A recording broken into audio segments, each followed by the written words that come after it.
What's up everyone? It's been a while since I've done a meta-analysis on a Rec Room controversy, but they just recently released full-body avatars and it's been a hugely contended topic. Now, if you've been living under a rock, Rec Room has been slowly rolling out full-body avatars in efforts to give a more complete social experience, a la VR Chat or Horizon Worlds. However, not everyone's happy about this. And of course, much like the Walker vs. Teleporters debate, it's created a division in the community where the players are picking sides and staunchly sticking to it like a fanboy defending their favorite console's honor in a bloody console war.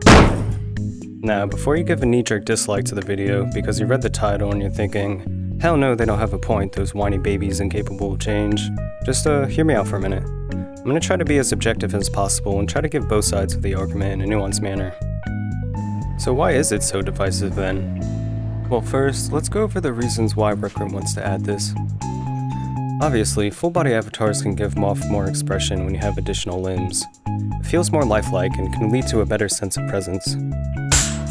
When you look at other games that have full body, and even offer the ability to full-body track, doing simple things like sitting or laying or even dancing can feel like it's a lot more of a real person behind the avatar, and not just AI guessing their position with inverse kinematics.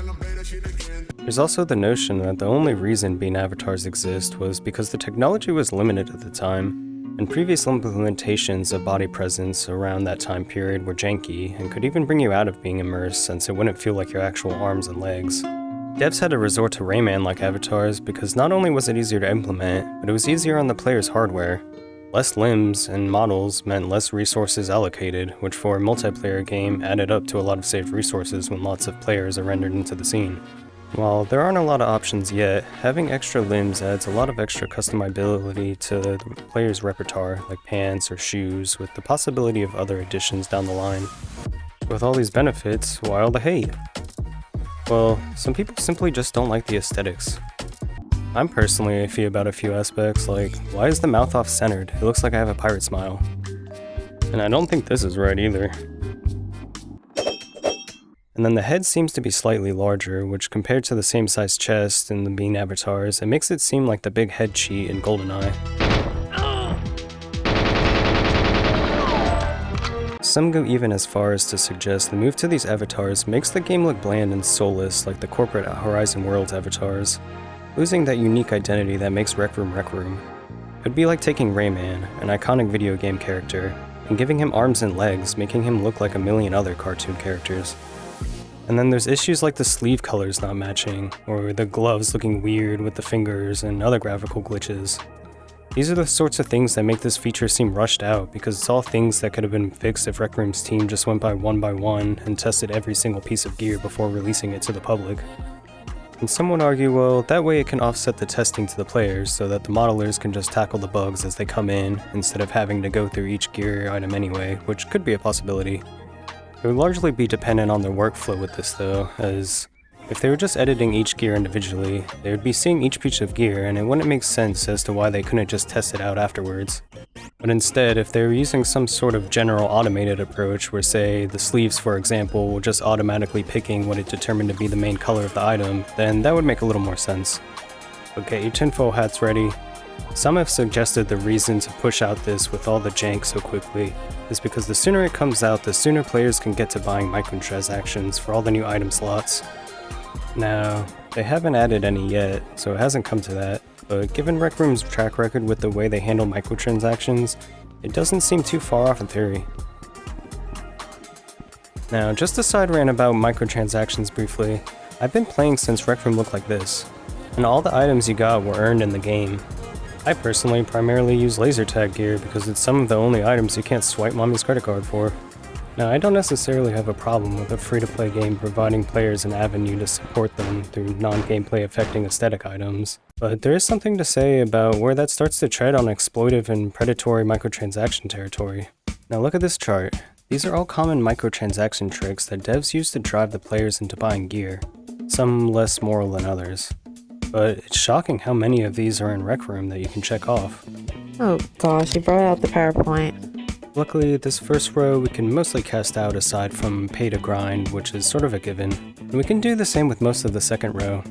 I'd argue that we had releases of items before, and as well as Rec Room seemingly changing their microtransaction strategy, in the sense that item packs just seem to be getting more and more expensive as time goes on. In the third row, well, this is a minor example, they technically did have that dumb secret room with nothing but lore hidden behind that ultra expensive Forbidden One necklace. And honestly, you could chalk that up as a product doesn't incorporate everything the player believes it to be as well. Because when it was released, it was pretty vague as to what it did, causing many players to think it would have some sort of major secret attached and not just some small room. In the fourth row, we can check off the first two. We have Rec Room tokens, and it's not immediately obvious how much that translates into real cash without doing the math yourself. It would be nice if Rec Room supplied a direct translation to be more transparent in this aspect. And then in the pay-to-win category, aside from subscription features like Rec Room Plus, nothing is really advantageous as far as playing the actual game goes, which is at the very least a positive aspect for Rec Room. And then we have the advertising. I wouldn't say it's unrealistic since we can preview all the gear in our dorms, but opening up that buy coins menu every time we launch the game is pretty aggressive to me. And then obviously microtransaction is the main income source from players for Rec Room, outside of the few grants they got or whatever. And of course, overpricing is another big one, even going as far to backpedal from some outrageous prices after facing backlash, yet still continuing to push boundaries whenever they can get away with it. And then of course we have teasers too, like the full body avatars coming in waves, or limited time options like all the time gear that's in the shop. And Rec Room technically does have a battle pass, but it's kind of just limited to Rec Royale. When you bring up these sorts of microtransaction issues to some people, it's often met with a "it's just cosmetic," followed quickly with a "just don't buy it or wear it."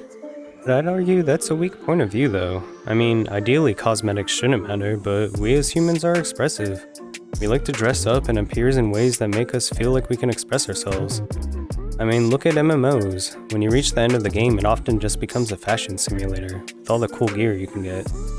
And when a company allows you to circumnavigate the effort in getting those items, it can feel as though it cheapens the experience. The game's overall vibe is often deeply affected by the visual polish and the aesthetics of it. It's why Halo, with its unlocks, all being variations of the Spartan or Elites, it gives off a cohesive sci-fi look versus something like one of the newer Call of Duties where Nicki Minaj can teabag you. Sure, the latter is still popular, but to me it's more of the flavor of a month in a sense. It's just there until some other game comes out that the player base moves on to, whereas Halo is often seen as a timeless and a classic. If aesthetics truly didn't matter, then why are we even focusing any effort into them at all? Why not just be blobs that walk around in a non-textured environment? It's because whether you like it or not, human psyche is affected by the way things look. Sight is one of our main senses, and it feeds into how we feel about things on a primal level. You can attempt to out-rationalize it by saying, well, the gameplay's fun, so I don't really care. And sure, I have games like Jet Island that look like ass, but it's still so fun to play that I play it anyway. But to completely dismiss it as unimportant fails to consider a real phenomenon that many players experience when playing the game. It's also the notion that it's more influential on kids, which is a huge part of Rec Room's player base. Peer pressure is not the only way children's social gaming experiences are altered. As noted in both the Parent Zone report and the Children's Commissioner's assessment, children who play Fortnite explained that classism, as in discrimination against people of different economic and social classes, exists among the players of the game. Some children fear that if they have the free default skin in Fortnite, no one, friends, nor random strangers will want to play with them, as the default skin is seen as a symbol of a player being bad at the game. The default skin is used as judgment and an insult against the player whose in-game avatar wears it too. The players wearing default skins are considered financially poor and very uncool by their peers and the game's community, so children spend money in microtransactions in order to avoid having that tag or target on them. And this all circles back to the full body argument. You see the same thing being said about them here. No one's forcing you to use it, just use the beans. And I saw a post that gave a good analogy as to why this really isn't a great counter to the people who dislike the aesthetic. So I'll just read it off to you. Imagine a favorite neighborhood cafe known for its cozy and vintage ambience. Regular customers love the familiar rustic decor. It's a big part of what makes the place special. Now, the cafe owner decides to introduce modern and sleek furniture as an option for those who prefer it and tells anyone who doesn't like it, well, you don't have to sit at those tables, shark seats. So what's the problem? The classic furniture enthusiasts argue that even if they stick to the old furniture, the overall vibe of the cafe is altered. Eventually, those people stop going to the cafe, and while the modern enjoyers cope by telling them good riddance, all that's left is another corporate sellout chain cafe upselling all their drinks and nickel and diming all their customers every chance they get. Oh, and they stop offering double shots of espresso. The end. Okay, obviously that was taking a dig at Rec Room at the end there. But they sort of argue in a similar stance about how Rec Room's aesthetic will be changed by this. And I think a key part about that analogy is that it's just not about the aesthetic change, it's also being coupled with all the other issues people take with Rec Room. Which is why I brought up the microtransaction part of this video. I would wager a lot of people wouldn't be as angry as they are with full-body avatars if it didn't appear as though Rec Room is working on something that would just lead them to more revenue, versus fixing a lot of the glaring issues that the community has with the game. Like, it's not just overpriced and exploitive microtransactions, but it's also a lot of game bugs and poor optimization in Rec Room originals. But then there's the elephant in the room. Garbage Roblox custom rooms, and Rec Room's seemingly slow response and reluctance to curate that recommended list. I mean, we've all seen them. 1 billion skibbity toilet digital circus clones created just to exploit tokens out of kids. Rec Room did eventually create a rule against having Roblox thumbnails that aren't representative of the actual rooms, but the underlying issue of cloning low-quality rooms still exists.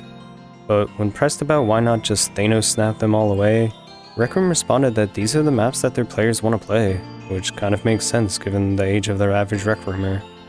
But when you think about how much money Rec Room is getting from these map creators playing for Rec Room Plus, it can be kinda easy to see why they would let these sort of things slide.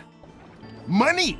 So with all this pent-up resentment by a large portion of the community, it's kind of understandable why some would perceive this change in a negative light. I think a lot of the frustration about it is simply frustration with the game as a whole.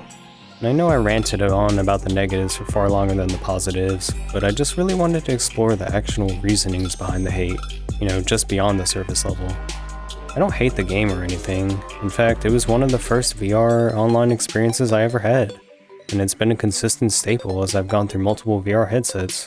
I just want to be honest about the way I feel about the direction it's going with the game, because I've just had so many fun times. And I don't want to see it fall to the wayside just out of corporate greed or anything. Often one of my go-tos to introduce new people to the game, since a lot of it has a low skill entry level, and is easy to pick up and show people how cool a social VR experience can be. I think that if they tackled a lot of the other big issues people have with the game first, people could learn to love full-body avatars. I mean, there will always be some people who will never concede, like certain crybaby walkers about teleporters. But I think the community will eventually learn to accept both styles, especially if they iron out all the graphical glitches too. Now, before the crazies start trying to argue in the comments, just know that I